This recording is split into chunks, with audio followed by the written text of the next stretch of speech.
That MR has tweeted saying, how do we know Spurs haven't given City a price and City just haven't come back with that price? Well, we don't know that, but if you see, what you're forgetting there is the gentleman's agreement. If that is the case and we need Harry to come out and give us details of that, and then the Spurs fans will have the knowledge that they need to make a fair-minded decision.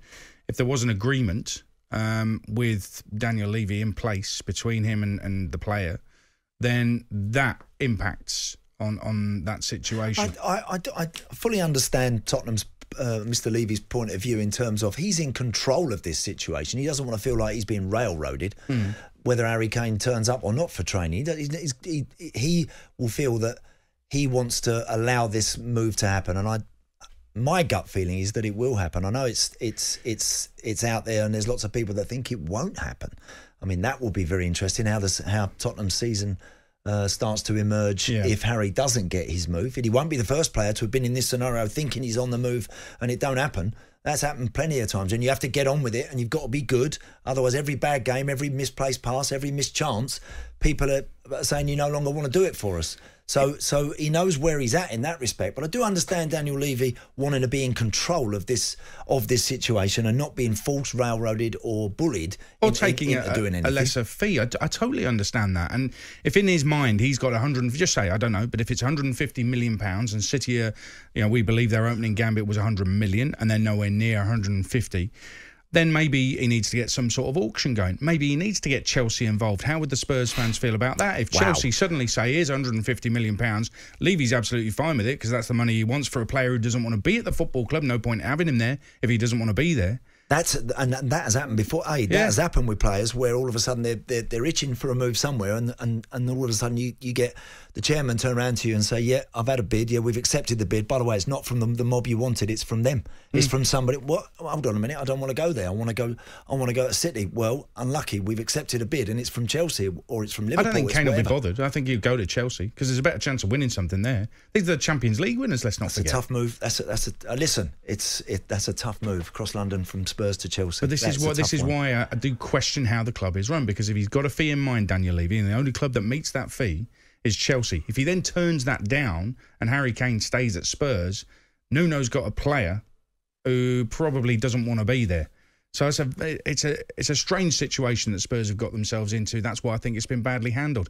On your question of whether you've got the right to go back on your word, Richard Colton has tweeted saying no one has the right to promise anything to someone and go back on their words. I think that's fair. I think that's a fair point. We need to know the details of it, really, don't we? We do. We absolutely do need to know the details of exactly what's been said, and we probably never will. I mean, again, as much as I'd loved, I actually think Harry is in a strong position in the sense of if he did turn around and make a statement via his agent or via whoever, or if it was leaked to the press and it was said to be right, that puts Spurs in an uncomfortable situation. With their key player, if all of a sudden he's been told something that is quite clear and it's black and white and it's there for everybody to see, that means you should be allowing this guy to go to Manchester City and you're not, then that puts the club in a very tricky scenario. Darren's a Spurs fan. What do you make of it, Darren?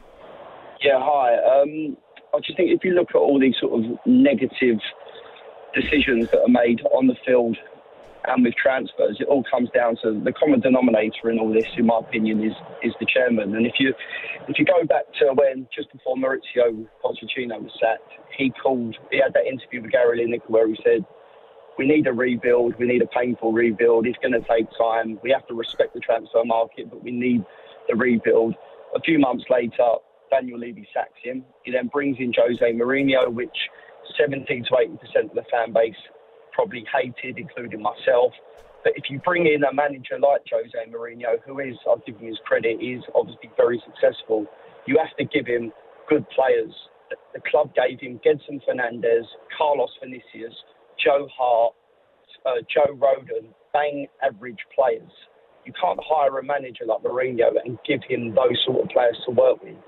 Which leads me on to Harry Kane, where about 18 months ago, he did an Instagram live with Jamie Redknapp. And I think Jamie Redknapp said, can you see yourself staying at Tottenham?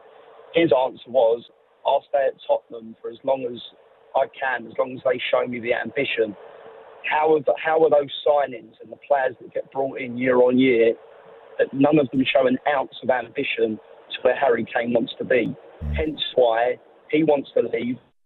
I don't also will begrudge him his move. All right, what he's done isn't great. He could have handled it better. He said categorically, I'll stay at Tottenham as long as they match my ambition. We have not, as a club, forget the stadium and the training ground. We don't care about that. On the field, Tottenham have not matched Harry Kane's ambition in terms of playing staff, and that's it. Hence why he wants to move on. It's a good point, Darren. Yeah, Makes some really good points there. Yep. You know, accountability, is everything. As a manager, you're accountable for your team. You lose matches, you get the elbow. And as a sporting director, if the players that come through the door, and Tottenham have had that down the years, if the players that come through the door aren't up to standard, don't produce the goods, they're gone as well. But it stops almost with Mr. Levy. That accountability, if you own the club or you're running it on behalf of somebody, then you're making those decisions. He's accountable for the people that he's putting in place. And I think accountability in football is absolutely everything. Usually it's just managers that get fired. Managers get hired and fired. Sporting directors, technical directors, some of those guys have had jobs for the boys for a long time. But now I think the accountability, this sort of decision and this crossroads where Spurs are at today, I think it's the biggest moment in Mr. Levy's time at Spurs. I really do. It's a bold shout, that. Philip says, just listening about this gentleman's agreement and that it should be honoured, has everyone forgotten Kane signed a deal honouring to play for Spurs for 6 years in 2018?